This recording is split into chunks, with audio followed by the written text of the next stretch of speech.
Assalomu alaykum birodarlar, sog' salomatliklar do'stlar. Barchangizga kirib kelgan hayit ayyomi muborakbod bo'lsin do'stlar. Men bekorga archa ya'ni sosno daraxtini oldiga videorolik qilganim yo'q. Qarang birodarlar.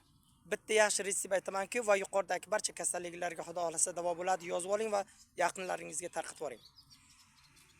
5 bog' isiriq garmana deydi. 1000 spon olasiz va xuddi shuncha hissada mana archa bargidan olasiz.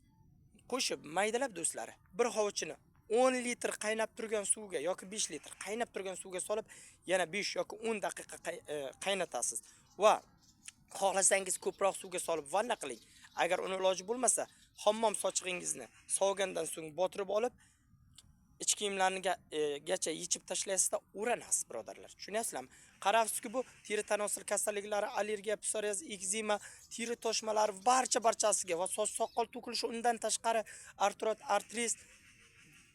artrit, reumatoid, revmatizm, poliartrit, osteoxondroz, grija og'riq sindromlarini yengillatadi va davolash xususiyatlari bor. Asosiy ishonasizlar, mana qotib qolgan bo'g'imlaringizni yumshatib borkan, nerv shamollashlari, xullas nafas qismalarigacha inshaalloh davolash xususiyati bor birodarlar.